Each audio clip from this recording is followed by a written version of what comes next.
어, 간혹가다 제가 이런 얘기를 듣는 것 같아요. 그게 뭐냐면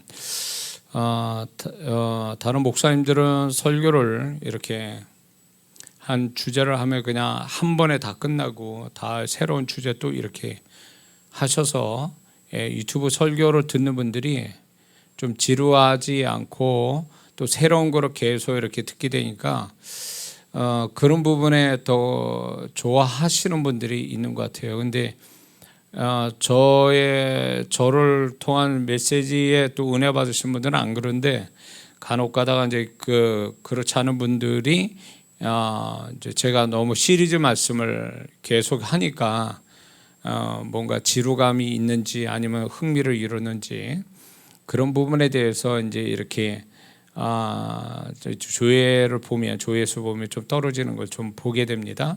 근데 제 마음이 안타까운 게 제가 뭐 조회수 높이자고 저는 그런 계획을 가지고 설교하는 분은 사람은 아니니까 안타까운 게 뭐냐면 우리가 이제 신앙이 이렇게 좀 깊이 있게 아주 디테일하고 깊게 들어가야 거기에서 이제 하나님이 우리에게 뭘 요구하시는지 하나님 뜻은 무엇이고 하나님의 마음은 어떠한지를 또 우리가 뭐가 잘못되어 있는지를 깊이 알게 되거든요. 그런 속에서 우리가 좀 더 엉성하고 허술하고 이런 어떤 흠이 많은 우리의 신앙, 우리의 존재를요 좀 더 하나님께서 우리를 깊게 디테일하게 가르치심으로 인해서 그런 것들이 고쳐지고 또 온전해져 간다고 저는 믿습니다. 그래서 저는 주님이 저에게 가르쳐 주신 것들을 이렇게 디테일하게 정리해서 나눠드려서 한 번에 설교가 안 끝나기 때문에 시리즈 말씀을 계속하는 거거든요. 그렇게 함으로 인해서 주님이 저한테 아주 치밀하고 깊게 다루어 주신 것들을 성도분들을 또 이렇게 가르치도록 주님이 먼저 저를 깨닫게 하셔서 이제 정리돼서 얘기하는데 이런 부분을 굉장히 좋아하셔서 신앙이 그런 저의 어떤 메시지를 듣고 많이 은혜 받으신 분들은 굉장히 뭐라 그럴까 신앙이 아주 좀 더 깊게 디테일하게 가는 것을 제가 발견하게 되거든요. 얘기를 하다 보면은 근데 이제 이렇게 짤막짤막하게 설교 듣는 걸 좋아하는 분들 있잖아요. 이런 분들은 제가 좀 안타까운 게 뭐냐면 짤막짤막해서 은혜를 받지만 좀 더 깊게 이렇게 들어가거나 디테일하게 신앙이 이렇게 초밀하게 치밀하게 이런 신앙을 갖기가 쉽지 않다라는 거예요. 그런 성도분들은. 자, 이거를 이해되기 쉽게 하려면 초등학교 들어가면 더하기 빼기부터 배우죠. 수학 하나를 볼 때. 그러나 그게 이제 중학교 가면 인수분해 시작해가지고 고등학교 가면서 미적분까지 대학교 가면은 그거보다 더 고차원적인 수학의 어떤 과정들을 겪지 않습니까? 시간이 흐를수록 학년이 높아질수록 수학의 깊게 아주 깊은 세계를 이렇게 다루게 되죠. 그렇게 하면서 전문가가 되고 그 수학을 잘하는 사람이 이제 사회에 나와서 전문가로서의 인정받고 그것이 전문화 이 깊게 배워진 수학이 많은 그 사업에 산업에 또 여러 가지 기업에 굉장히 기여를 하게 되거든요. 더하기 빼기 가지고 기업이나 정부나 어떤 과학에 이런 게 영향을 미칠 수는 없거든요. 그렇죠? 그것처럼 우리 신앙도 맨날 더하기 빼기로 이런 식으로 가면은 그 신앙이 아주 유치하고 얕고 그리고 허술하기 이를 데 없어서 그 사람의 신앙이 세월이 가서 들은 건 많은데 뭔가 이렇게 정리되지 못하고 깊게 들어가지 못하고 치밀하지 못하다면 이 사람의 그런 듣는 것이 그 정도면 존재도 그럴 거고 신앙도 그럴 거고 삶도 그럴 거라는 거예요. 하나님은 이렇게 많이 들었다. 뭔가 많이 들어서 뭔가를 잡다하게 많이 아는 그거를 하나님 원하는 게 아니에요. 하나님 원하시는 거는 정말로 정확하고 깊게 치밀하게 이렇게 배워서 그것이 자신의 그것이 결국은 존재와 신앙과 삶에 영향을 받아서 하나님이 바라는 어떤 모습을 갖게 되는 게 하나님의 뜻이라는 거예요. 그러기 위해서 하나님은 계속 우리를 신앙 연수가 더 많아져 갈수록 그 사람을 좀 무게감 있게 그리고 또 치밀한 그런 성도로서 살게 만들려고 계속 우리를 그렇게 이끌어 가시거든요. 이거는 저를 봐도 알 수 있어요. 하나님이 저를 엉성하게 예수 믿고 구원받아 엉성한 저를 지금까지 여기 목사 돼서 여러분을 가르치기 위해서 그분이 저를 이끌어 개인적인 신앙, 삶을 이끌어서 여기까지 와서 여러분에게 말씀을 전하게 되어졌는데, 그런 걸 보면 하나님께서 세월만 신앙사라고 목사 생활하면서 세월만 보는 게 아니라 이렇게 저 자신의 존재와 신앙을 바로 삶을 세우기 위해서 이렇게 디테일하게 저를 가르치셔서 여기까지 온 거거든요. 근데 이게 개인적인 저의 신앙으로만 끝나는 게 아니라 이제 저는 목사의 역할은 가르치는 역할이다 보니까 주님이 저를 가르쳐 주신 걸 또 가르치기 위해서 제가 이제 정리돼서 얘기하는 거잖아요. 그럴 때 저를 봐도 허술하게 그지 없을 때보다도 훨씬 더 제가 주님을 알아가고 주님이 바라시는 어떤 존재나 신앙을 만들어가는 한 역할이 바로 이거 있거든요. 깊게 그분이 다뤄주시고 세밀하게 다뤄주신 그것이, 그 축복이 지금 제가 있는 거거든요. 근데 오늘날 많은 성도분들이 좀 더 깊고 치밀한 어떤 신앙, 존재로 가는 거에 대해서는 관심이 없고 얼마나 많이 들었냐, 많이 아느냐에게만 자꾸 이렇게 지식적으로만 자꾸 그런 쪽으로 흘러가다 보니까 신학도 결국 전문화돼야 되거든요. 전문성을 가져야 되는데 많은 성도분들이 시간만 갖지 전문화되지 못하는, 그래서 신앙이 여전히 허술하고 약하고 그리고 공격받으면 그냥 자빠지고 이런 신앙이 되어버려서 오늘날 예수 믿는 사람이 과거에 엄청 많았는데 지금은 그 사람들이 반 이상은 교회 안 다니고 저 세상에 파묻혀 살게 되어지는 원인이 또 어디 있냐면, 신앙이 뿌리 깊은 나무같이 되지 못하는, 심지가 깊은 그런 성도가 되지 못하는 그런 연약함, 허술함, 그 사단이 공격하면 그냥 바로 공격받아서 자빠질 수밖에 없는 그런 수준의 존재여 신앙이다 보니까 그 지경이 된 거예요, 결국은. 그래서 저와 여러분들은 우리 한국 사람은 양을 좋아하거든요. 많이 성경 많이 맺독했다, 뭘 많이 이렇게 했다, 접했다라는 것을 굉장히 자랑스러워해요. 기도도 길게 했다, 이런 걸 굉장히 자랑스러워하거든요. 근데 그게 중요한 게 아니라는 거예요. 양이 중요한 게 아니라 얼마나 깊게 들어가고 치밀하게 했느냐가 문제거든요. 기도를 하나 봐도, 말씀을 하나 봐도 얼마나 깊게 치밀하게 봤냐예요. 한 구절 보더라도 그 한 구절로 통해서 얼마나 깊게 치밀하게 깨달음을 얻었냐가 중요한 거지, 얼마나 많이 받느냐가 중요한 게 아니에요. 기도하는 것도 그래. 기도하는 것도 얼마나 길게 기도했냐가 아니라 얼마나 그 기도하는 기도의 깊이가 어쨌고 그 기도 통해서 주님을 얼마나 깊게 만나고 그분의 다루심을 받았냐가 기도의 핵심인데, 우리는 양을 자꾸 따지니까 기도는 많이 한 사람이 교만해지는 거예요. 그래서 알지도 못하면서 기도를 많이 한 걸 가지고 자랑하는 성도분들 보면 안타까워요. 기도의 개념을 잘못 잡고 있는 거예요. 옛날 우리식으로 소나무 몇 개를 뽑아야 기도를 잘하는 거다, 그렇게 흔히 그냥 우스갯소리도 얘기하는데, 신앙은 그런 게 아니거든요. 그런 게 아니거든요. 양이 문제가 아니라 깊이의 문제거든요. 그리고 좀 더 치밀해져 가느냐의 문제예요.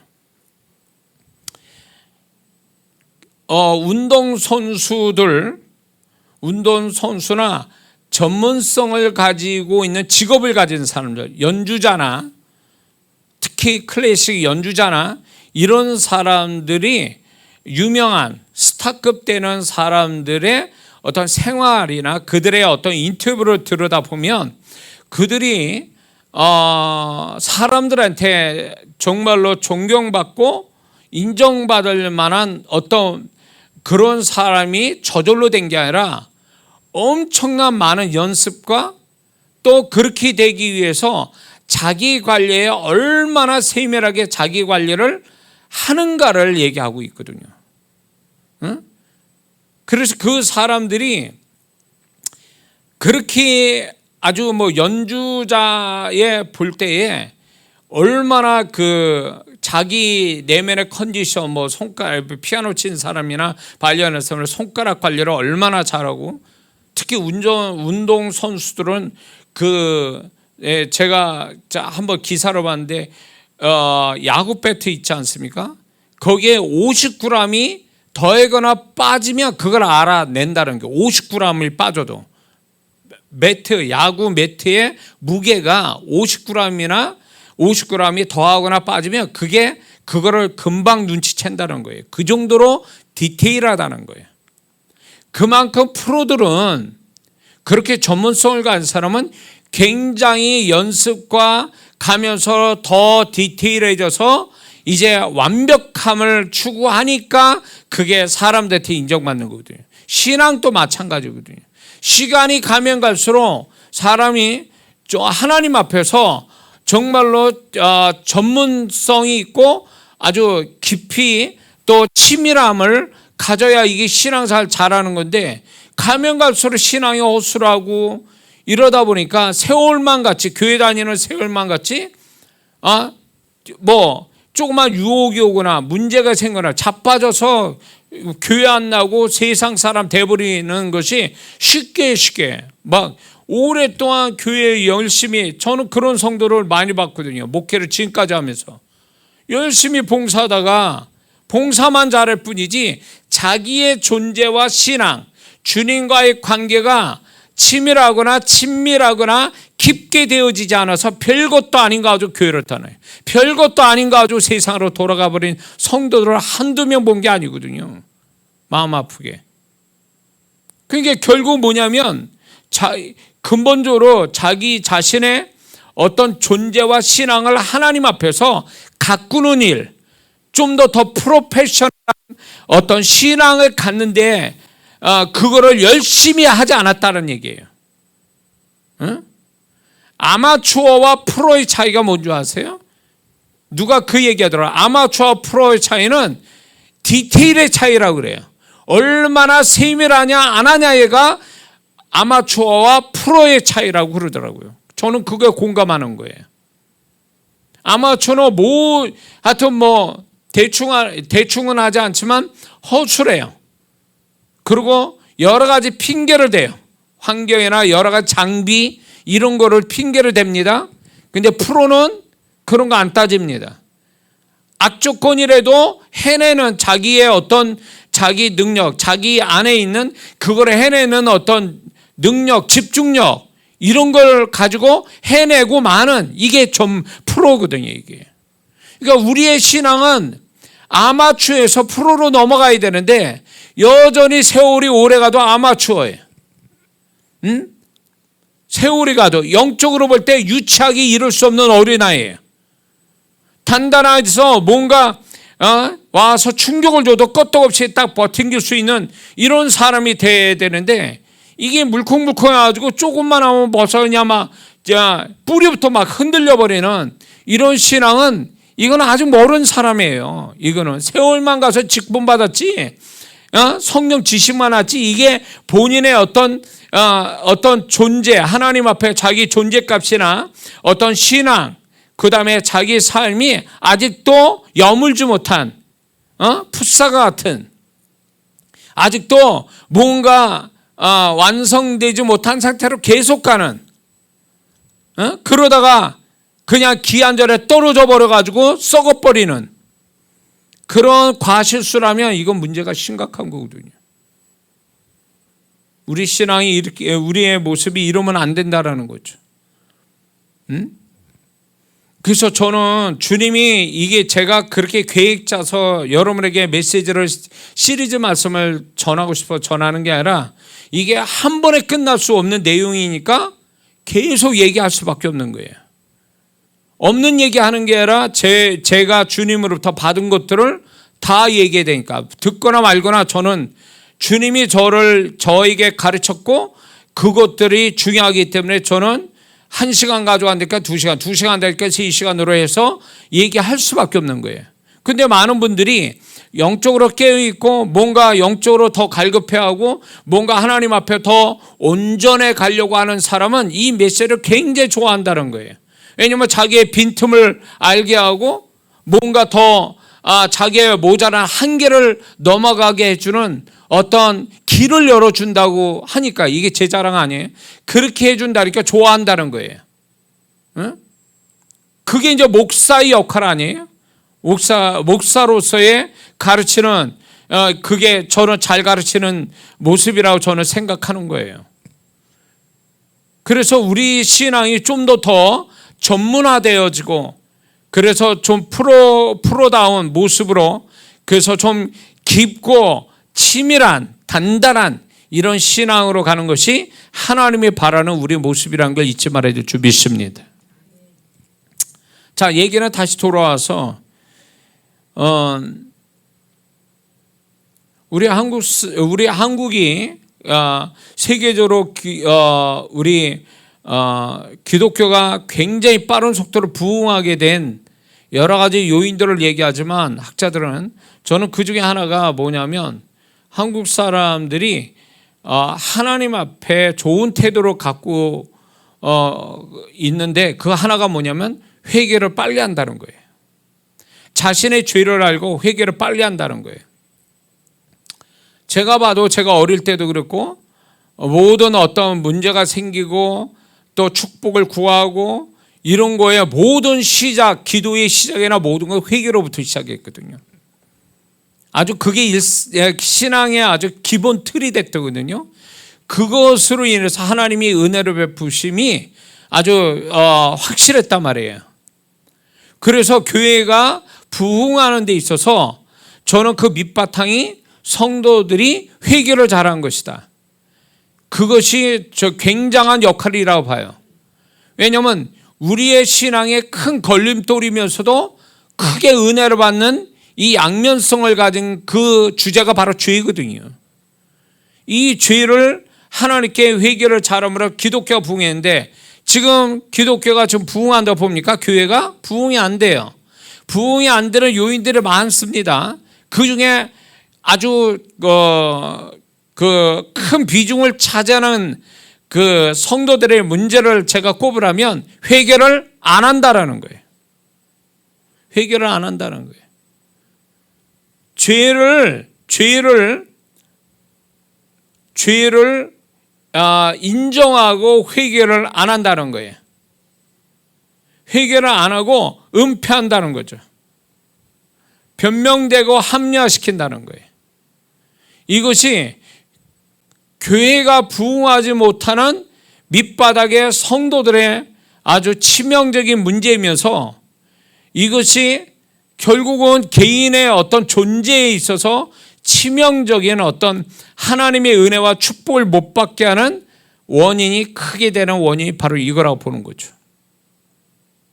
근데 이게요, 오늘날 이제 주님이 오실 때가 다 되니까 세상이 너무너무 험악해져 가고 혼미해져 가는데 사단이 이 세계를 지배하는 전 세계적으로 사단이 자기 세계를 만들기 위해서 마지막 때 주님 계획대로 가기 위해서 얘네들이 전 세계에 강력하게 역사하는 귀신이 동일한 귀신이 전 세계로 있는데 그게 혼미의 영이에요. 혼미의 영.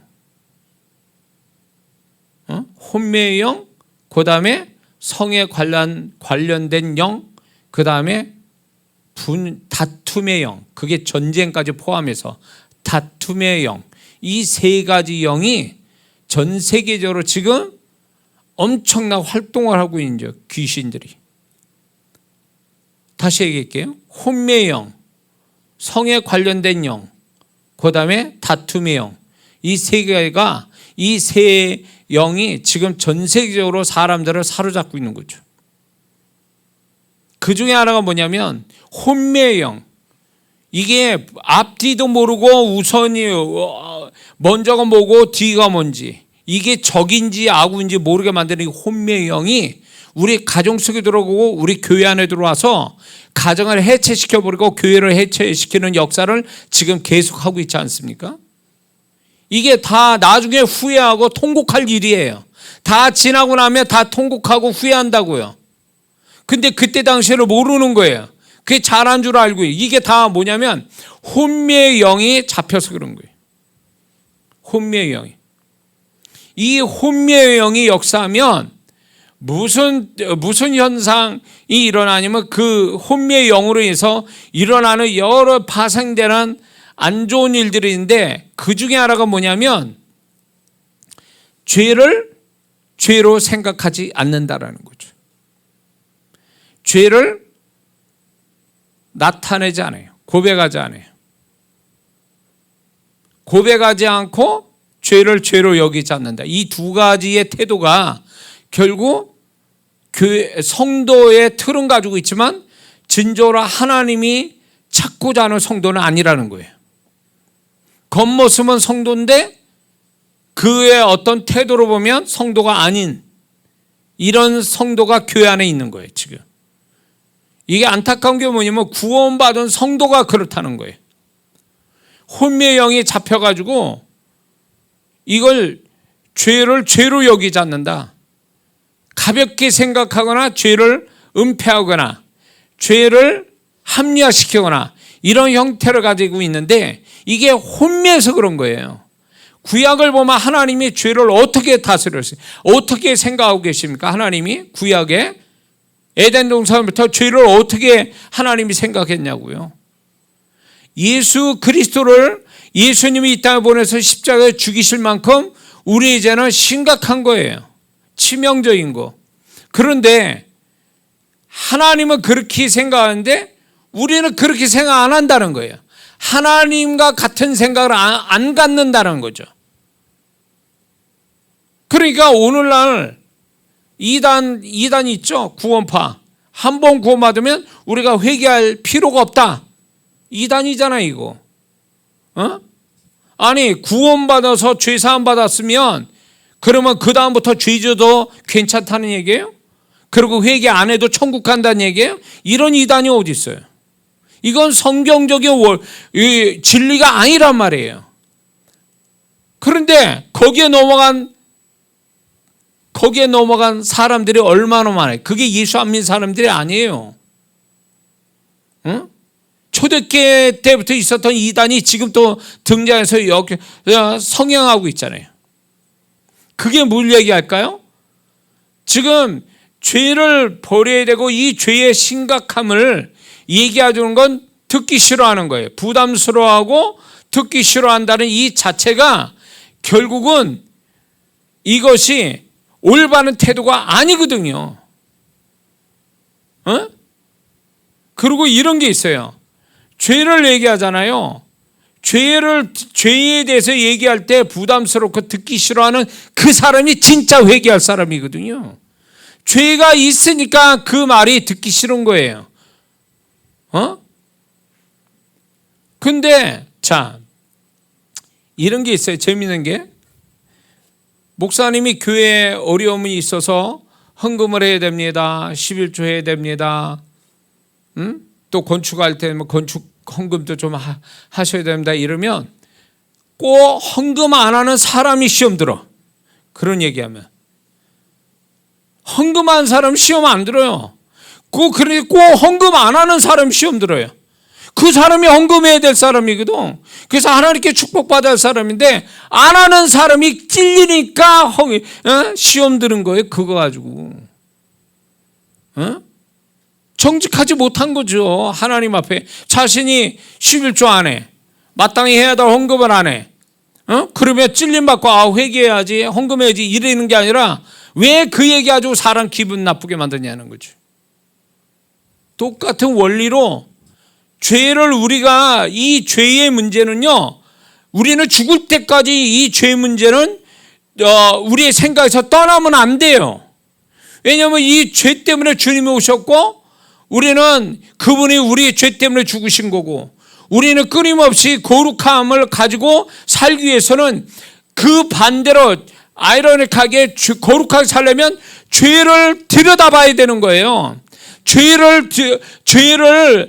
우리는 늘 생각해야 되고 그 죄를 버리는 일을 하지 않으면 거룩함으로 갈 수 없는 거거든요.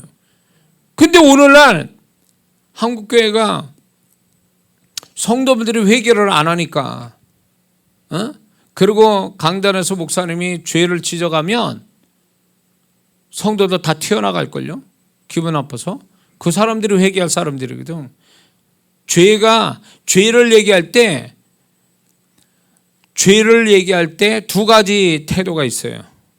가슴 아파하면서 내 죄가 저 목사님 통해서 들통났구나, 밝혀졌구나. 그래서 막 찔림받아서 얘기하는 사람이 있는가 하면 죄를 얘기할 때 그 사람이 동일한 죄를 가졌는데 그 사람은 기분 나빠서 교회를 뛰쳐나간다. 이런 형태가 있어요. 두 가지가 있어요. 죄를 얘기할 때 밋밋하게 가운데 가만히 있으면서 있는 사람은 없어요. 우리는 다 죄 짓고 사니까. 그러면 어떤 태도를 갖는 것이 하나님께 올바른 태도냐는 거예요. 그러니까 목사님 또 겁나서 죄를 얘기 못해요. 죄를 얘기하면 부담스러워하고 기분 나빠하고 뛰쳐나가고 시험 들었네 어쨌네 이런 얘기를 또 할 수도 있으니까 목사님들이 얘기를 못해요. 근데 이거는 내가 볼 때 이거는 올바른 모습은 아닌 것 같아요. 그러면 목사로 그만둬야지. 이거 강단에서 내려와야지. 주님의 음성을 대언하는 건데 목사는 강사가 아니잖아요. 학교 교수가 아니잖아요. 선생이 아니잖아요. 목사는 주님을 대신해서 주님의 음성을 전달하는 사람이잖아요. 그렇다면 오늘날 제일 심각한 게 뭐예요? 먹고 사는 문제? 이거는 세상 사람들이 보는 관점에서 심각함이고 믿는 자의 지금 세대에 하나님 볼 때 심각한 거는 죄를 가지고 죄를 버리지 않고 회개도 안 하는 거예요. 근데 이거를 아무것도 아닌 것처럼 생각해요. 먹고 사는 것보다도 순위에서 밀려나 저 밑으로. 그러면 이 성도가 과연 하나님의 은혜와 축복을 받을 사람이 될 수 있느냐는 거예요. 예레미야 5장 25절을 뭐라 말씀합니까? 너희의 좋은 곳이 너희 죄가 너희에게 오는 좋은 곳을 막았다고 그러잖아요. 하나님의 막으신 게 아니에요. 너희 죄가 회개 찾는 너희 죄가 너희에게 오는 하나님의 은혜와 축복을 네가 스스로 막았다는 거 아니에요. 우리가 세상 사람의 말하는 도덕과 윤리적인 죄만 죄입니까? 그거 가지고 나는 그 세상 사람처럼 노골적으로 죄 짓지 않으니까 난 괜찮아, 회개할 게 없어, 이렇게 생각하면 이 사람은 굉장히 위험한 사람이에요. 그럼 바울이 디모데전서 가서 나는 죄인 중에 개수라고 하는 이 말을 어떻게 해석해야 돼요? 그 사람 왜 그런 얘기합니까? 이미 제사함받고 하나님을 위해서 훌륭하게 영적인 사람으로 하나님 사역하는데 바울이 자기 인생의 마지막에서 어떻게 그런 말을 그렇게 하냐고. 뭐예요? 바울이 그렇게 고백한 건 뭡니까? 하나님의 시각으로 자기의 본질을 본 거예요. 하나님의 시각으로 정말로 자기의 본질을 보니까 그 말이 나오는 거거든요. 그리고 로마서 7장에 가서도 내 안에 선한 것이 하나도 없다고 고백하는 이 고통 가운데 고백하는 이 바울의 고백은 결국은 하나님의 시각으로 자기를 보았기 때문에 그 말을 하는 거거든요. 우리는 이런 어떤 과정들이 있음으로 인해서 이런 과정들이 결국 거룩함으로 가는 거고 그분의 은혜와 긍휼을 입는 자가 되는 건데, 이거는 자기가 죄인이 아니라 그러니 그분의 은혜와 긍휼을 받을 자격이 안 되는 거예요. 환자가 의사 앞에 가서 나는 아픈 데 없어요 이러면 의사가 뭘 처방할 게 뭐 있으며 진단할 게 뭐 있냐고. 그 의사는 비웃겠죠? 아프다면서 아픈 사람이 아프지 않다 그러면 의사는 뭐라 그럽니까? 그럼 가세요. 이러는 거잖아요. 의사가 필요 없잖아요. 오늘날 이런 세대에 우리는 살고 있는 거예요. 환자인데 환자로 인정 안 하고 의사 앞에 왔는데도 나는 환자가 아니라고 얘기하는 거. 이게 비극인 거예요. 그러니까 라우디게아 교인이 따로 없다니까? 그들이 영적으로 얼마나 주님 앞에 엉망진창인 사람입니까? 구원조차도 분명치 않은 사람들인데 그들의 것은 자기들은 부족함이 없다는 건 온전하다는 거예요. 온전하다. 난 고칠 게 없는 사람이에요. 이런 얘기거든요. 이게 오늘날 교회 모습이에요. 교회 모습이에요. 그러니까 사람들이 이 죄의 심각함을 모르는 이것이 뭘 얘기하냐? 혼미의 영이 역사하고 있다는 증거라는 거예요. 혼미의 영이 얼마나 강력하게 역사했으면 하나님 또 심각하다고 생각하는 죄도 죄가 아닌 것처럼 생각하냐 이거예요. 하나님이 심각하다는 죄도 다 알고 있는데 회개를 안 하는 이게 얼마나 심각한 혼미의 영이 잡힌 사람들이냐고. 교회를 다니면 뭐하냐고. 종교 생활한 거지. 교회를 통해서 주님 만나고 좀 더 주님 앞에 주님의 모습이 나의 거울이 돼서 내 모습을 볼 수 있는 자가 돼야 되는데 주님과 사귐이 없으니까 맨날 자기를 이렇게 견줘보는 건 형편없는 옆에 성도들하고만 견줘요. 그래 그 성도 보니까 나는 괜찮은데 교회도 다니고 뭐 기도도 하고 뭐 예배 드리고 저 성도는 형편없네. 그러니까 자기를 이렇게 자신을 어떤 비교 대상이 자기보다 수준 떨어진 성도로 보며 비교하는 거예요. 자기보다 더 나은 성도를 통해서 자기를 비춰보는 게 아니라 자기보다 못한 성도, 자기와 똑같은 성도, 이런 성도로만 보고 만족해하는 거죠. 이런 성도는 주님과 만남이 없어서 그러는 거예요. 주님과 진정으로 이렇게 보세요. 빛 가운데 있는 자는 그분과 사귐이 있다고 그랬거든요. 근데 빛이 없고 어둠 속에 있으니까 자기가 어떤 꼴인지를 모르는 거예요. 자기가 온전하다고 생각하는 거예요. 어둠 속에 있으니까. 그런데 빛 가운데 있으면 그분과 사귐이 있는데 그 사귐을 통해서 우리 자신을 더 세밀하게 발견한다는 거예요. 거울이 있어봐요. 거울이 코앞에 있으면 점도 흠도 다 보이는 거 얼굴에. 우리는 거울을 가까이 보면 그러듯이 주님을 가까이 상대하면 나의 흠과 점이 그 온전함, 주님의 온전함을 통해서 나의 점과 흠도 다 발견하게 돼 있는 거예요. 이게 진정한 사귐이라고. 뭘 달라고 하는 사귐이 아니라 그분과의 정말로 인격적인 사귐이 결국 뭘 가져다 주냐면 나의 흠과 점을 발견해서 온전해져 가는 그분 앞에 온전한 나의 존재, 나의 신앙을 가져가게 만든다는 거예요.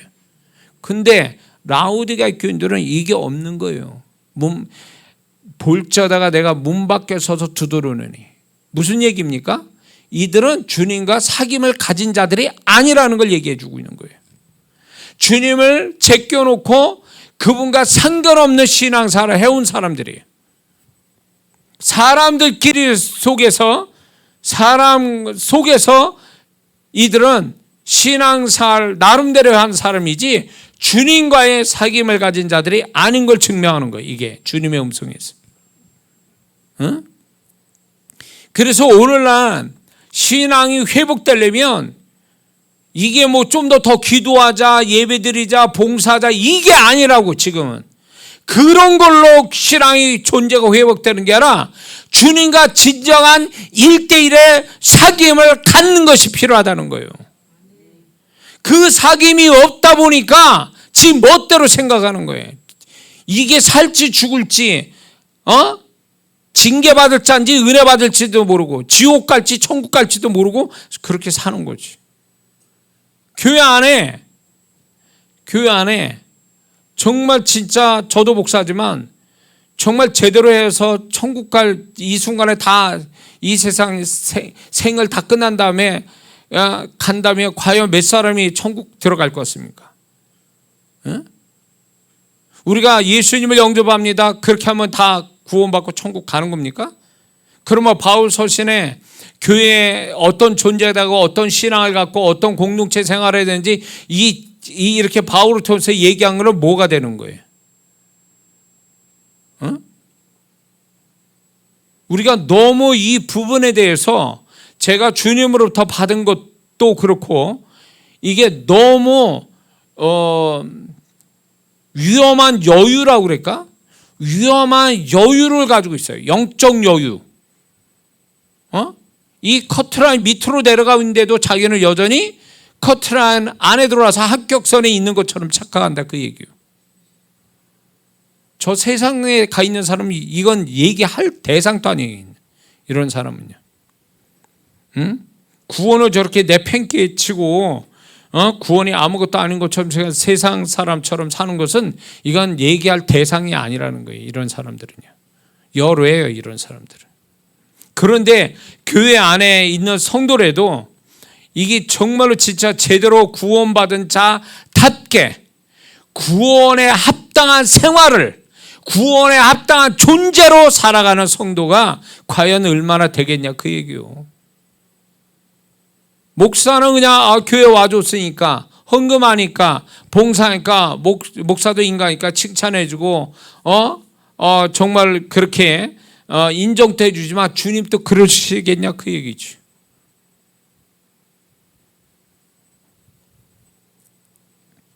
그런 면에서 우리는 너무 별것도 아닌 데나 하나님 보실 때 별거 아닌 것에는 심각하게 생각하고 정말 심각하게 생각할 거는 가볍게 생각하고 이게 혼미의 영의 역사에서 그래요.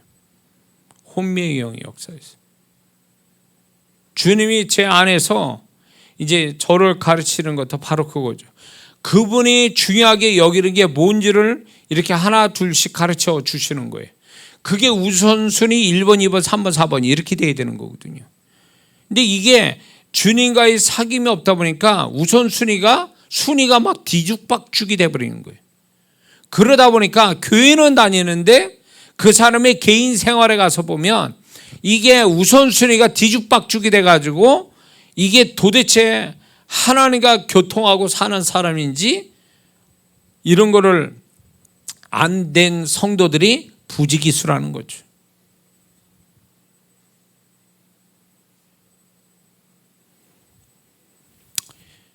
그래서 우리는 어느 때보다 정신 차리고 지금 신앙생활 할 때가 바로 지금이거든요.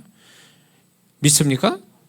왜 그러냐면 주님이 오심이 정말 가까운 때에 살고 있고 세상 돌아가는 걸 보면 미쳐 돌아가요. 세상 그런 말을 많이 해요. 미쳐 돌아간다. 정상적이지 않다. 그리고 악이 선을 이긴다. 그리고 영적으로 이미 기울어진 운동장과 같이 되어버렸다. 그런 위기 속에 우리는 살아가고 있기 때문에 저와 여러분들이 교회에 다닌다는 그것이 여러분의 신앙 못 지킵니다. 응? 교회에 다닌다는 이 영적 행위만 가지고는 자신의 존재와 신앙을 지키기 어렵다라는 거예요. 그러면 이게 뭘 얘기하냐? 주님 이게 교회에 다니는 행위적 영적 행위를 가지고는 우리가 우리의 존재와 신앙을 지금 이런 영적으로 육적으로 험악한 이 세상에서 견뎌낼 수 없다. 이겨낼 수 없다는데 그러면 이걸 이길 수 있는 방법은 뭐냐? 개인적으로 그분과의 1대1의 깊은 사귐, 빛 가운데 깊은 사귐을 갖는 것이 개인적으로 이게 늘 가지고 있어야 된다는 거예요. 그래야만이 감당이 된다는 거예요. 그게 안 된다면 이 성도는 서로는 칭찬받고 칭찬 주고 그러지만 언젠가는 위기가 다가오면 그 신앙이 물거품이고 그 신앙이 바람에 나는 겨와 같이 아주 가볍고 하찮다는 걸 나중에 알게 된다는 거예요. 그래서 저는 신앙 부흥이 다시 한번 주님이 오심에 성도들이 다시 한번 갈아엎어지는, 그래서 주님 앞에 합당한 어떤 존재가 되기 위한 신앙 부흥이 와야 되는데, 그 부흥은 기도로 더 많이 하자, 은사 더 많이 받자, 능력 받자가 아니에요. 그 부흥은 결국 잃어버렸던 주님, 멀리했던 주님, 잊어버렸던 주님, 이 주님을 만나고 사귐 있는 빛 가운데 거룩함 속에 죄악을 버린 어둠을 버리고 빛 가운데 주님과의 깊은 사귐을 갖는 것, 이게 진정한 부흥의 핵심이라고 보는 거죠. 이게 돼야 된다는 거예요. 그러기 위해서 우리는 이제 무엇보다도 기본이 되는 신앙의 기본은 거룩함인데, 이 거룩함을 가져오기 위해서는 죄를 심각하게 생각하고 죄를 아주 세밀하게 알아서 우리가 이 죄를 이기는 성도가 되는 것이 기본이라는 것입니다. 핵심이면서. 믿습니까? 자, 그래서 이제 제가 이제 지난주까지 쭉 이렇게 죄를 회개한 다음에 반드시 바로 처리할 것에 대해서 지난주까지 얘기를 했는데, 세 번째 얘기했는데, 이제 오늘 또 얘기할 게 뭐냐면, 먼저 이거를 얘기하기 전에 여러분이 좀 알아두셔야 될 게 뭐냐면, 제가 이거를 경험한, 그리고 이거를 깨닫게 하신 주님으로부터 깨닫게 하셔서 제가 이거를 정리돼서 여러분에게 나눠지는데, 여기에서 하지 않은 한 부분을 얘기하겠습니다. 그건 뭐냐면, 우리가 죄를 회개할 때 하나님이 지금까지 내가 얘기하는 거, 지금 20가지 넘어가는, 바로 처리해야 될 이 20가지 넘어가는 것들에 대해서 어디 선까지, 어느 곳까지 그분이 처리해 주시는지는 저는 잘 모르겠어요. 그런데 명확하게 그분이 나한테는 얘기를 안 하셨지만, 제가 20가지 넘어가는 바로 처리할 이 부분에 대해서 얘기를 할 수밖에 없는 것은, 그분이 어디까지 처리할 줄은 모르지만 저는 여기까지 처리를 해야 된다라는 어떤 필요성, 부담감을 가졌기 때문에 제가 이걸 얘기하는 거거든요. 그래서 그분이 몇 가지를 처리하는지 어디까지 처리하는지를 모르지만 우리 스스로가 이런 걸 알고 우리 스스로가 이런 것들을 회개한다면, 바로 처리한다면 훨씬 더 완전하게 온전하게 회개하면서 처리가 되는 게 아니냐는 생각을 가지고 여러분에게 얘기하는 겁니다. 이해가 되시죠? 그래서 주님이 모든 걸 다 처리하신다? 저는 그런 음성은 듣지 못했습니다. 그런데 분명히 그분은 회개한 다음에 어느 정도는 처리를 해 주실 거예요. 그러나 그거 믿고 가만히 있어서는 안 된다라는 거예요. 제 생각에는. 왜냐하면 제가 경험되고 깨달은 것들이 이 바로 처리할 게 20가지가 넘어가는데, 우리가 스스로 처리하면 더 좋지 않겠냐는 거예요. 그분이 물론 처리도 해 주시겠지만, 근데 만약에 그분이 예를 들어서 20가지를 처리해야 되는 내용이 있습니다. 근데 그분이, 예수님이 만약에 10가지만 처리해 주신다면 10가지는 내가 해야 되는 거거든요. 근데 그분이 10가지만 처리하는데 다 처리하실 줄 알고 10가지는 안 했다고 친다면 이건 우리만 손해보는 거다, 그 얘기예요. 그러니까 이거를 몽탕 다 얘기해서 내가 스스로 처리하면, 뭐 주님이 처리해 주시는 것도 있고 내가 처리하는 게 있으니까 이 중에 효과가 있지 않겠냐, 그 얘기예요. 안 하는 것보다 낫다, 모르는 것보다 낫다는 얘기예요. 그런 의미에서 제가 말씀을 드리는 거예요. 이해가 되시죠? 자, 그러면 이제 지난주가 7가지 한 것 같은데, 이제 8번째가 뭐냐면, 죄로 인해서 영적으로 메마름이 생기고 영적인 무감각이 생길 수밖에 없는데 이것이 사라지라고 명령하는 게 중요합니다. 죄를 짓게 되면 꼭 뭐가 있냐면 여름에 가뭄 때 저수지에 물이 많잖아요. 물이 많은데 가뭄이 오래되잖아요. 그럼 물이 말라버리죠. 그래서 이제 이때다 싶어가지고 제가 어릴 때 그런 걸 자주 봤는데 이게 동네 아저씨들이 이때다 싶어가지고 물을 다 퍼내가지고 물고기 잡아다가 동네 장치를 했던 적이 있어요. 그런 걸 자주 봤어요. 예, 여러분들 시골에 사셨던 분은 아실 거예요. 날 잡아가지고 그 뭐 어죽대 하고 막 물을 다 뺀 다음에 막 이런 걸 봤는데 왜 이 얘기하냐면 우리가 죄를 회개를 하지만 죄 때문에 생긴 내 영혼의 메마름, 내 영혼의 어떤 그 빼짝 마른 어떤 건강한 모습이 아니라 병든 모습 내지는 삐짝 말라버리는 기운 없는 사람을 비유하자면 그런 영혼의 상태를 갖게 된다는 거예요. 죄 하나가. 응? 그런 거와 더불어 영적인 어떤 그 무감각이 생겨요. 죄를 짓고 회개를 하지만 영적 무감각함이 그 후유증으로 나오는데 영적 무감각함이 뭘 의미하냐면 전에는 예배를 드리고 찬양할 때는 막 가슴이 뜨거워지고 울컥하기도 하고 이랬는데 죄를 짓고 나면 이게 무감각해져 가지고 뜨거움도 없고 울컥함도 없고 기쁨도 없고 이런 현상이 온다 그 얘기예요. 그래서 마음이 이렇게 무감각해지면 그게 죄로 파생돼서 생긴 거다 그 얘기예요. 회개는 했지만 이거는 그대로 남아있는 거예요. 그러니까 이거를 다시금 영적으로 민감하고 영적으로 메마름이 뭔가 좀 물된 물을 마시는 나무같이 그렇게 되어지도록 내가 명령을 해야 된다는 거예요. 이해가 되세요? 그러니까 여러분들 그건 체크를 안 해보셨나 봐. 저는 이제 이걸 다 체크해봤기 때문에 제가 경험해서 나오는 얘기거든요.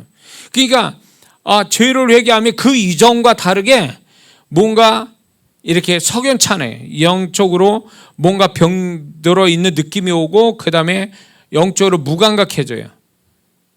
기도할 영적 의욕도 사라지고 어떤 뭔가 전에는 예민해서 딱 그냥 임재가 오면 딱 그게 느껴지고 막 이런데 이건 도대체 죄를 져서 이 죄도 바로바로 회개하면 괜찮은데 죄를 길게 가서 회개해요. 뒤에 가서 이 사람이 죄를 짓고 알아서 바로 회개하면 회복되는 게 빠른데 이 죄를 짓고 나서 길게 간 다음에 뒤에 가서 오랜 시간 지나서 회개를 하면 그만큼 내 영이 타격을 받거든요. 타격을 받기 때문에 그 타격을 받은 후유증이 뭐냐면 회개에도 후유증이 오는 거예요. 후유증이 와가지고 무감각해지는 거예요. 전에는 막 예배만 예배 드리고 싶은 마음이 막 생겨서 교회를 빨리 가고 싶고 막 예배 들으면 감격적으로 오고 막 감동 오고 막 임재도 오고 막 찌릿찌릿한데 이게 도대체 아무것도 못 느끼겠는 거야. 아무것도 못 느낀 상태에 그냥 자리만 차지하고 이렇게 앉아 있는 거 멍하니. 왜 생길까요? 이건 죄에 대한 후유증이에요. 죄를 빨리 회개치 않은 데서 오는 또 이거 문제점이에요. 그래서 죄는 길게 가서 회개하면 안 되는 거예요. 빨리 회개를 해야지 길게 가서 뒤에 가서 회개하면 회개의 가치도 떨어져. 회개의 축복도 없어요. 사울과 다윗이 뒤늦게 회개해서 나아졌습니까? 뭔가가 안 나아졌어요. 그렇기 때문에 이건 소위 말해서 죄로 인하여 내 영이 상처로 받은 거죠. 상처로 받은 것들이 이런 현상으로 나타나는 거예요. 그래서 만약에 여러분들이 회개는 했지만 지금 이런 걸 저걸 설명을 해주잖아요. 이런 제가 설명하는데 이런 현상이 오고 있다라고 하면 회개를 다시 하든가 이게 회복이 되도록 내가 개인적으로 회복하도록 하나하나 지목해서 주님의 이름으로 명령해야 돼요. 보혈의 역사가 오고 성령의 임재가 오도록 해서 내 영을 건강하게 다시 만들어야 돼요. 이게 혼적인 것과 영적인 건 달라요. 영적이라고 이렇게 표현하면 안 돼. 영의 영, 그냥 내 영, 살아있는 영과 지금 혼, 내가 인식하는 지정의, 우리 보통 생각, 감정 이런 것들 있지 않습니까? 이거는 서로 상태가 다를 수 있어요. 혼은 환경에 영향받으니까, 혼은 환경에 영향받기 때문에 영향받은 어떤 생각과 감정이 나올 수밖에 없어요. 기쁜 일이 있어. 그러면 내 생각도 기쁘고 마음도 기뻐. 그렇죠? 근데 영은 달라요. 영은 우리가 살아가는 환경에 영향을 안 받는단 말이에요. 영적인 것만 영향을 받아. 그러다 보니까 내가 혼으로는 기뻐도 영은 슬플 수가 있단 말이에요. 그리고 혼은 슬퍼도 영은 기뻐할 수 있어요. 영적인 이 영의 상태는 혼적인 상태가 상반될 수 있다는 거예요. 그래서 내 영의 상태가 좋냐 나쁘냐는 영적 행위를 갖는 데 있어서 내 영이 적극적으로 반응을 해주냐 안 하냐 보면 그걸 통해서 내 영이 건강하냐 안 하냐를 확인할 수 있어요. 자, 기도하고 예배드리고 찬양할 때 이거는 하나님께 드려지는 거니까 내 영이 기뻐해야 되죠? 기뻐해야 되는 거예요. 당연히 하나님께 하는 거니까 내 영은 그걸로 당연히 기뻐하는 거예요. 근데 기뻐하지 않아. 감각이 없어. 아무 느낌도 없고 지루하게 느껴지고 빨리 끝났으면 좋겠고 아무런 뭔가로 아무것도 못 느낀다면 영이 지금 병들은 거예요. 응? 영적인 행위에서 영이 반응을 안 한다면 영이 병들어 있는 거예요. 혼은 뭐냐면 영적인 거에 이 혼은요 좋아하지 않아요. 혼은 육이라고 또 표현하죠. 로마서에. 육과 영은요 대립되는 관계예요. 그렇기 때문에 육은 하나님께 원수되고 하나님께 굴복하지도 않고 하나님이 기쁘게 할 수도 없는 게 육의 정체거든요. 로마서에. 그렇기 때문에 되도록이면 교회 오고 싶지 않고 되도록이면 기도 안 하고 싶고 되도록이면 찬양 안 하고 싶고 되도록이면 봉사 안 하고 싶은 게 이게 혼이에요. 원래 이 혼이에요. 근데 나는 교회 가고 싶은데 그러면 이거는 결국 뭐예요? 내 영이 지금 내 혼에다가 명령을 내리는 거죠. 그만큼 영이 강해서 그게 혼에서 일어난 것처럼 생각이 되는 거예요. 이해가 되세요? 그래서 영 상태가 좋은 사람은 영 상태가 좋으면 영이 강하면서 좋은 상태에 있는 영은요 혼을 지배하거든요. 원래 혼은 아까 얘기했죠. 하나님께 기쁘게 못하고 원수되고 어떻게 반대되는 거거든요. 근데 혼이 동의해 주는 것처럼 기도할 때 기도하게 되고 봉사할 때 봉사하게 되고 이게 혼이 좋아진 게 아니에요. 본질을 얘기했잖아요. 로마서에서. 혼이 좋아진 게 아니라 그만큼 내 영이 좋은 상태니까 혼을 지배해서 나타나는 현상이에요. 근데 영이 병들잖아요. 그러면 혼이 주인 노릇한다고. 이 타락한 혼이 주인 노릇해가지고 영이 건강할 때 교회 가고 싶어, 기도하고 싶어, 봉사하고 싶어 막 이랬어. 근데 어느 날은 막 영이 막 병들어가지고 그냥 비리비리 하니까 이제 혼이 강해져가지고 전에 같으면 그렇게 교회 가고 싶고 기도하고 싶고 봉사 전혀 그러고 싶지 않아. 교회 안 가고 싶고 기도 안 하고 싶고 이게 원래 내 모습이 혼의 상태예요. 이게 원래 혼의 상태라고 이게. 이해가 되세요? 그러니까 혼을 자랑하지 말아요. 혼이 내가 기도하고 예배드리고 봉사도 하는데 그러면서 그렇게 하니까 내가 뭐가 좀 착해진 것 같고 내가 좀 영적인 사람이 된 것처럼 착각하는데 아니요. 혼은요 그거는 내 영에 지배받아서 그냥 어쩔 수 없이 순종할 뿐이지 혼 자체가 독립적으로 자원해서 그런 게 아니란 말이에요. 뭔 말인지 아시죠? 그러면 내가 기도를 지금 열심히 하고 있어. 이건 어디에서 흘러나오는 겁니까? 혼이 좋아서? 내가 혼의 상태가 좋아서? 아니요. 내 영이 그만큼 좋은 상태니까 그렇게 되는 거예요. 그리고 혼은 그냥 어쩔 수 없이 따라가 주는 거예요. 그래서 영이 병들면 이게 다 망그러져 버리는 거예요. 그러니까 여러분들 보시기에 저 사람 기도도 잘하고 봉사 잘하고 열심히 하고 막 성도들한테 은혜도 끼치고 그러는데 왜 어느 날 저 모양이 된 거, 얼굴이 막 우거지 죽상에다가 막 힘으로 칵 앉아 있고 뭔가 은혜도 못 받고 있고 그러고 있다가 그냥 어떻게 하면 교회로 빠져나갈까 이 생각에 갑자기 사람이 이게 갑자기 그렇게 된 게 아니라 이 사람은 이렇게 되면 이 극적인 이렇게 변화가 일어나는 이 현상을 어떻게 해석할 거냐?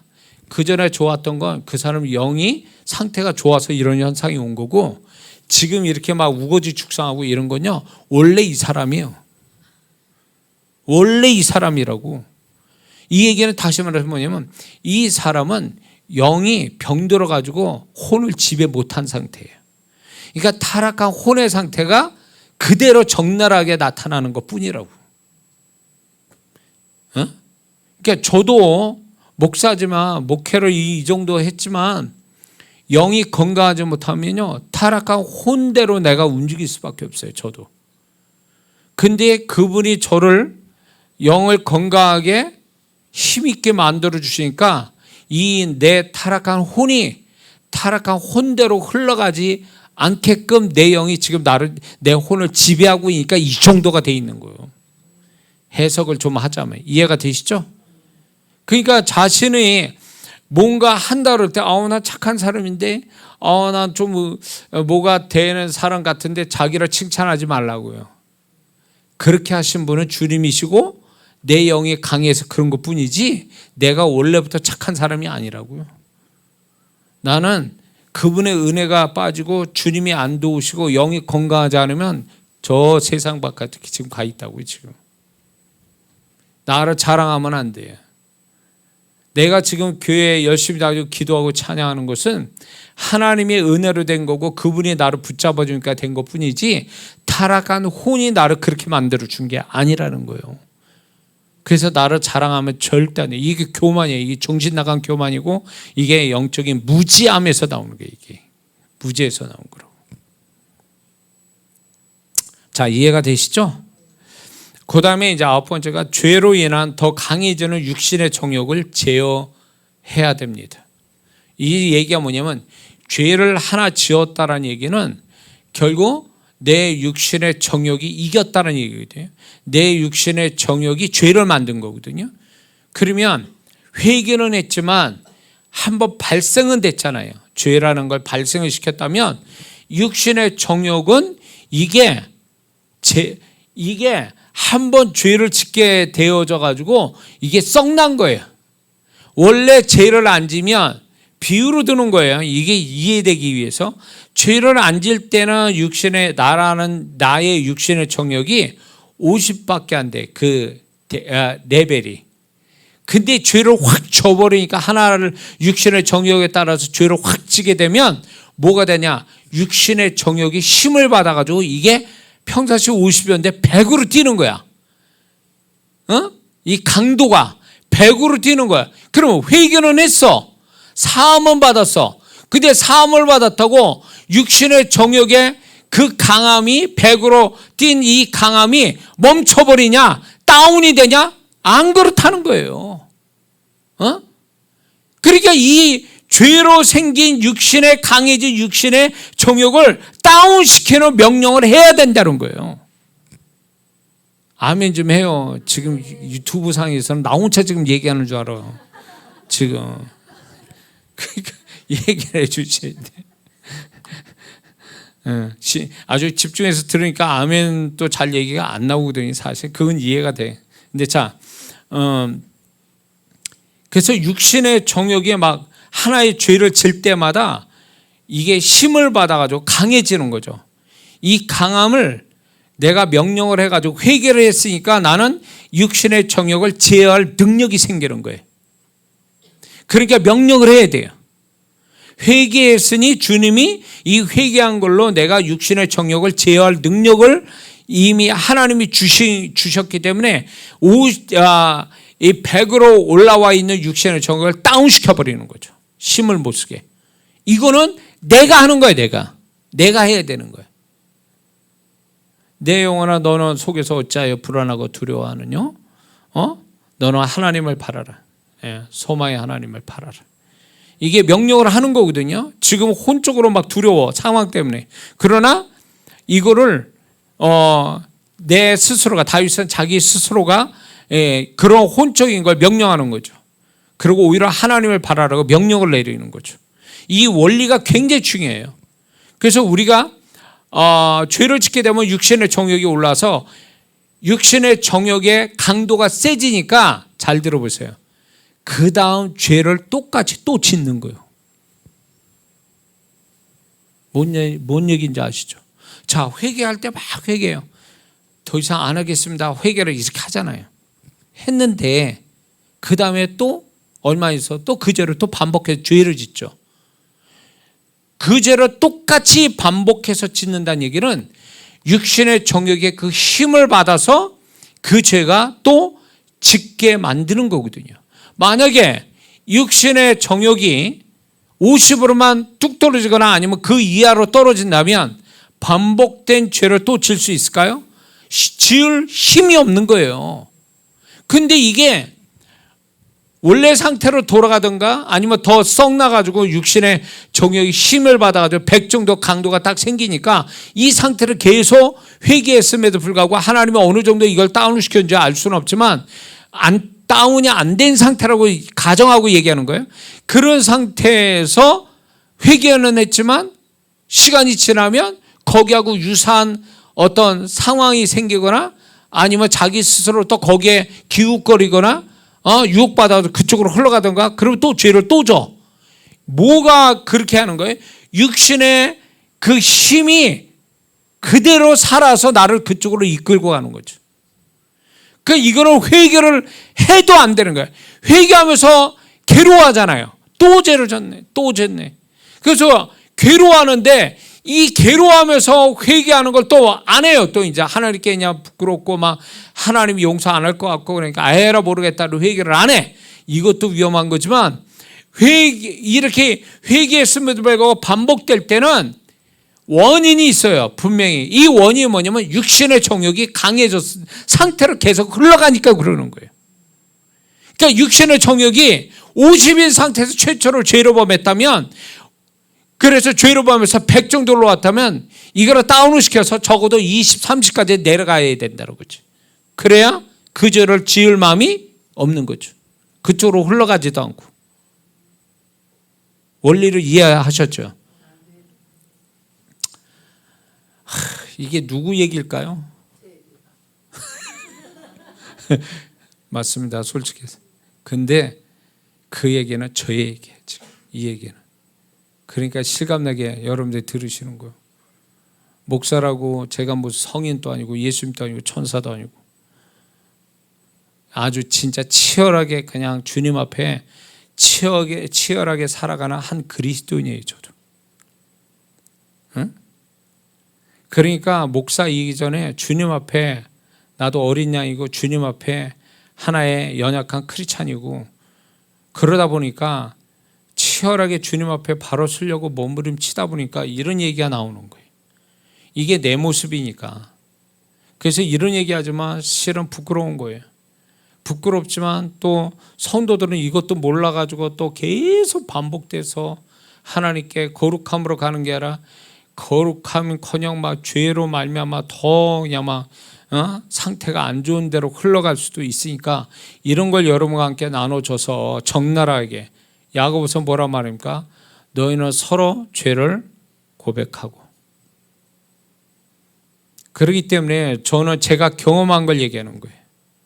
징글 맞은 거예요. 그러니까 나중에는 이런 생각. 내가 나를 봐도 징그럽다. 아주 막 진짜 징글징글하다. 내가 이렇게 안 변하는 내가 징그럽다는 거예요. 내가 나 자신한테 속상한 거. 하나님은 용서하시지만 왜 나는 이거를 못 이기고 계속 반복이 될까? 이런 죄 때문에 막 자학하는 거죠. 응? 이런 것 때문에 원인이 어딜까를 찾아보는 데에서 나오는 얘기들이에요. 이 얘기가 지금. 그래서 주님의 이름을 우리한테 주셨잖아요. 그 위대하신 주님의 이름. 주님의 보혈이 있잖아요. 그리고 성령님의 능력이 우리 안에 있잖아요. 그걸 사용하는 거예요. 사용해서 그거를 다른 데 사용하는 게 아니라 나에게 사용하는 거예요. 나에게.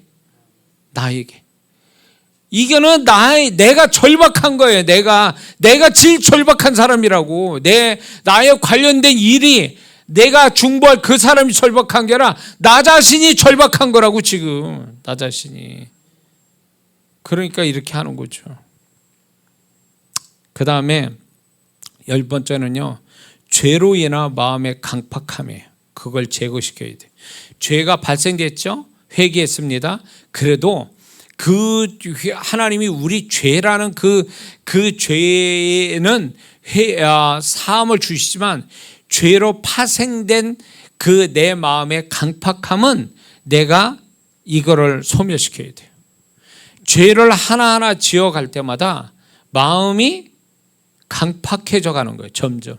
그래서 죄가 많은 사람이 남을 용서 못하고 죄가 많은 사람이 악한 마음을 가질 수밖에 없는 게 강팍해지니까 점점 단단해지니까 봐.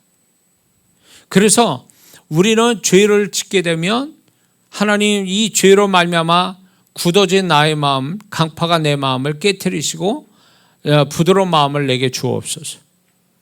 이게 굉장히 필요합니다.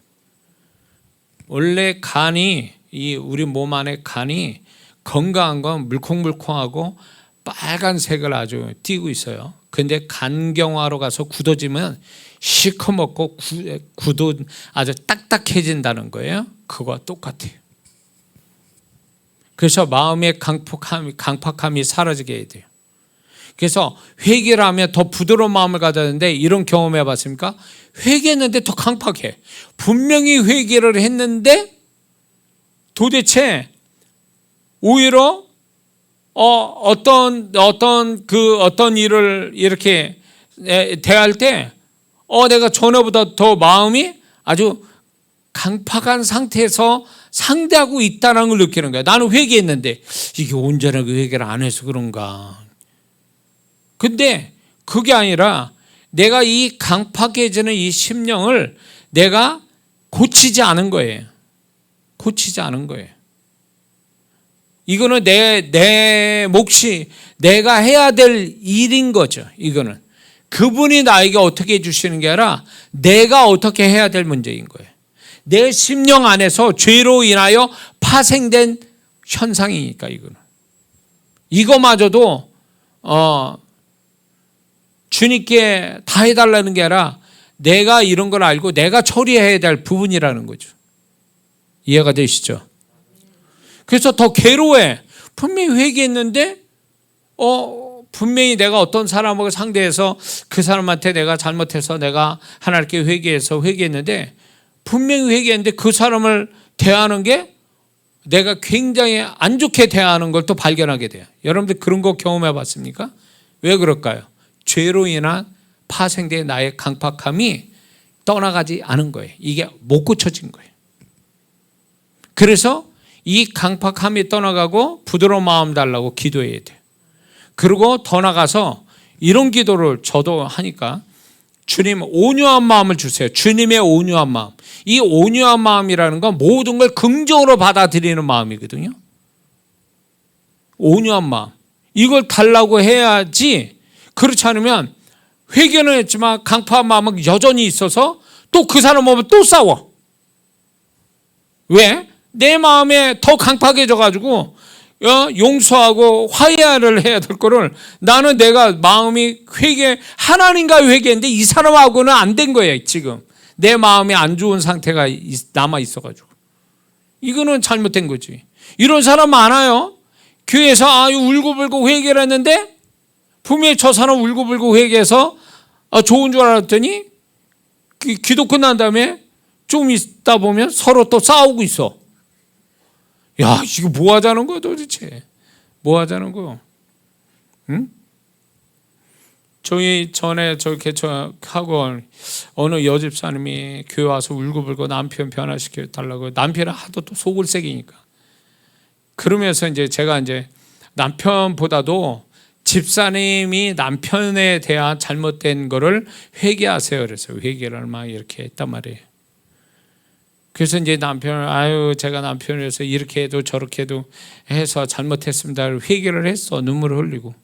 그러면 남편하고 사이가 좋아야 되잖아요. 남편은 여전히 그 모습이지만 아내가 마음이 바뀌어서 회개하고 이랬으니까 이제 남편을 온유한 마음으로 받아주고 이랬는데 싸웠대. 싸워서 다시 교회 와서 또 회개하고 있어. 이거는 내가 볼 때 회개가 제대로 된 건지 아니면 회개는 했지만 마음의 강팍감이 여전히 살아서 계속 역사에서 남편하고 또 사이가 안 좋거니 뭐 이런 원인이 있는 거예요. 응? 그럼 뭐 회개를 하고 스스로 자기가 더 속상한 거야. 또 난 분명히 회개했는데 남편하고 또 싸우고 와서 또 회개해야 되니까 내 꼴이 뭐냐 이게 하나님 앞에서 이게 내 모양이 뭐냐 이게. 그래서 서러워서 또 울어. 이런 경험이 있는 분들 많거든요.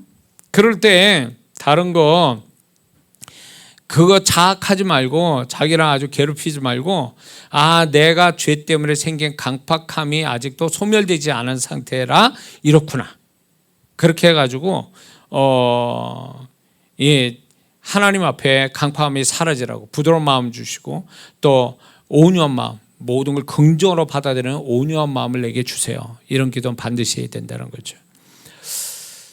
그 다음에 하나만 더 할게요. 하나만 더 하면 그 다음에는 죄로 인한 생각의 미련함과 혼미함이 떠나가기를 위해서 기도해야 됩니다.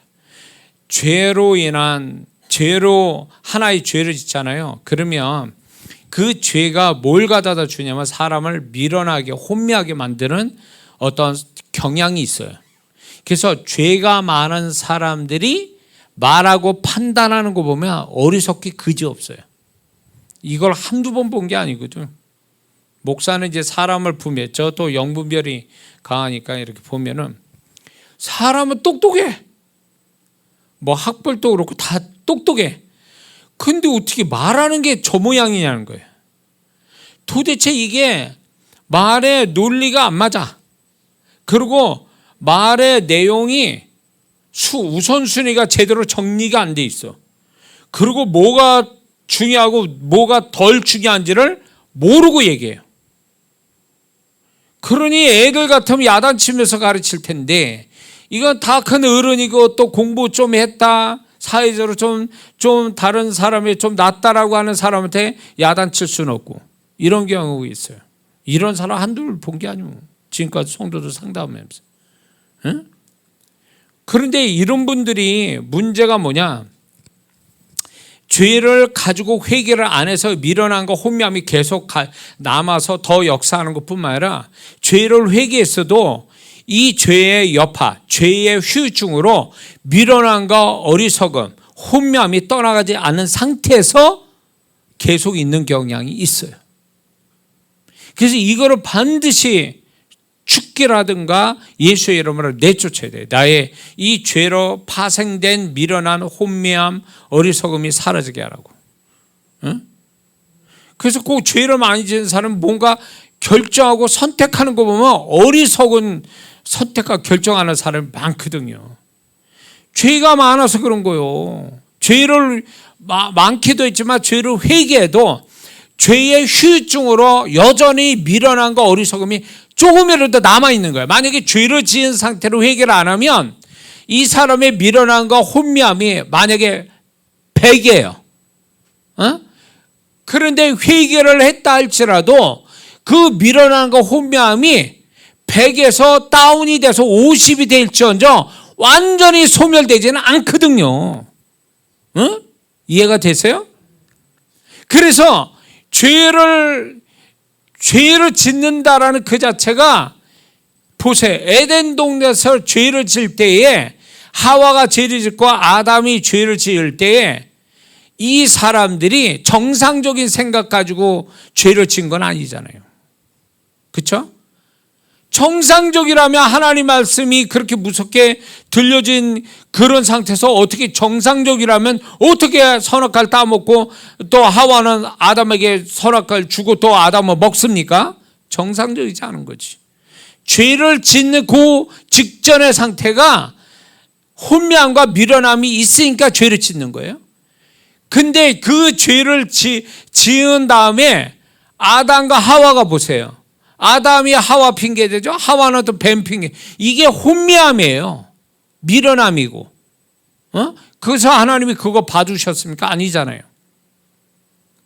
회개를 안 하니까 죄 직전에 미련함과 혼미함이 가득해서 죄를 짓고, 죄를 지은 다음에 여전히 회개에서도 미련함과 혼미함이 계속 남아있는 거죠. 다운이 될지언정, 그 지수가 다운될지언정 없어진 건 아니라는 거예요. 없어지는 것. 자, 지금 제가 얘기하는 게 근거 없는 얘기하는 게 아니에요. 지금 공감이 되실 거예요. 이건 내가 경험한 거고 또 많은 성도분들을 상대해서 듣는 가운데 제가 발견된 거고, 그렇기 때문에 우리가 그 다음 죄를 더 짓거나 아니면 잘못된 선택과 결정을 안 하는 사람이 되려면 혼미함과 미련함이 떠나가도록 기도해야 돼요.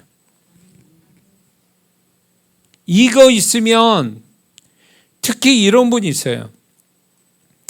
악한 사람은 악한 사람대로 혼미하고 미련하지만 또 착한 사람은 또 여기에 또 덩달아서 미련하고 혼미해요. 착한 사람 또. 착하니까 그래 이것도. 악한 사람은 죄 때문에 강팍해가지고 혼미하고 어리석은데, 착한 사람은 또 착해서 혼미하고 어리석어. 이래도 저래도 이게 다 걸리는 거예요. 뭐 때문에? 죄 짓고 회개하거나 회개 안 했어도 죄의 후유증이 이렇게 나오는 거예요. 미치는 거지 이게. 이게 제가 이제 이 죄에 대한 시리즈를 하는데, 제가 자신 있게 말씀드린 것은, 저같이 이 죄의 개념을 디테일하게 이렇게 얘기하는 분은 저는 없다고 봐요. 똑같이 죄 짓고 사는데 죄를 우습게 여기거나 죄를 가볍게 생각하거나 죄를 너무 어떤 허술하게 봐서 그렇게 이런 얘기를 못하는 거예요. 저는. 근데 저는 하나님 앞에서 저를 가르치는 자로 만드시기 위해서 저도 똑같이 여러분과 같이 살아가면서 타락한 본성을 가지고 가지고 저도 위험스럽게 살아가는 한 사람이다 보니까, 이런 속에서 이런 죄를 짓게 되면 이게 그냥 이런 현상들이 일어나는 거에 대해서 이게 하루아침에 만들어진 얘기가 아니에요. 이런 거를 쫙 정리를 하면서 징글맞다, 이런 이 죄 하나에 파생된 것이 얼마나 우리를 괴롭히는지, 회개함으로 끝나는 게 아니라 죄사함으로 끝나는 게 아니라 이게 죄의 후유증이 나를 계속 죄로 끌고 가고 나를 망하는 존재요 삶으로 만들어가는 하나의 무서운 어떤 개념이라는 거, 이 죄라는 거를 다시 한번 깨닫게 되는 거죠. 그래서 우리는 이런 게 있습니다. 성경에 나타난 사울이나 다윗도 죄를 범했는데 변명되고 핑계대고 합리화시키고 그리고 뒤늦게 회개하고, 이거 위험해요. 이렇게 하면 안 돼요. 이렇게 되면 죄를 용서받아도요 후유증이 굉장히 커요. 그러니까 우리 양심이 알고 하나님도 알고 계시잖아요. 말씀이 있고. 그러면 그냥 그 즉시로 회개를 해야 돼요. 회개를 해서 이 죄에 대해서 우리는 못 볼 거 본 것처럼 할 게 아니라 죄를 아주 적나라하게 하나님 앞에 다 아시는 그분 앞에 적나라하게 고백하고 인정하고 고백하고 회개를 하는 것이 이게 지혜로운 거예요. 그래야만이 죄의 후유증도 덜하고 이렇게 회개해야 우리는 거룩함으로 조금씩 더 앞으로 나아간다는 거예요. 그렇기 때문에 우리는 결국 죄를 이기는 것은 결국 거룩함을 더 한층 높이는 어떤 수준을 높이는 비결이 되기 때문에 우리는 이 죄를 디테일하게 알아야 돼요. 그래서 죄를 왜 짓는지, 그 죄를 어떻게 해야 되는지, 그리고 제가 이제 3단계, 이제 지금 2단계거든요. 3단계에서는 거룩함으로 가기 위한 실제적 방법이 뭐냐. 지금 제가 하고 있는 것들이에요. 그거를 다 얘기할 겁니다. 그래서 우리가 죄만큼은 그냥 이렇게 앞에 이렇게 개똥이 이렇게 떨어졌어요. 있어요. 그럼 피해서 이렇게 가잖아요. 이렇게. 그런 것처럼 못 볼 거 못 볼 거 본 것처럼 생각하고 막 멀리 이렇게 보고 그냥 무시하고 안 본 척하고 이렇게 해서 답 나오는 게 아니라는 거예요. 우리 신앙은. 이거와 부딪혀 가야 되거든요. 부딪혀서 정말로 거룩함으로 가는 어떤 실제적 방법을 계속 실천함으로 인해서 우리는 날마다 거룩함의 수준을 높여줘서 정말 주님이 오실 때, 그분이 신랑으로, 우리의 신랑으로 오실 때 신부로서 들림받는 사람이 되는 가장 확실한 어떤 태도가 뭡니까? 확실한 게 거룩함이에요. 흰옷을 입은 정결함을 갖는 것. 그게 지금 다시 우리가 이슈화되지 않으면 뭐 은사 나오네, 능력 나오네, 축복받아서 뭐가 잘 되네, 소용없어요. 거룩함이 기본이 안 되고 죄를 이기지 못한 이 거룩함이 없는 성도는 그 위에 뭐 신앙이 아름답게 뭘 만들어도 그건 사상누각이에요. 모래 위에 집 짓는 것 똑같아요. 의미가 없어요.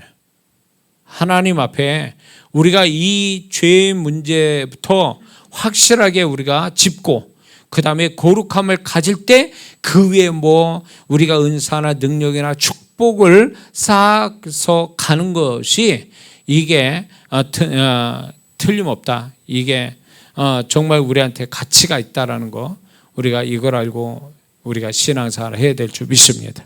기도하겠습니다.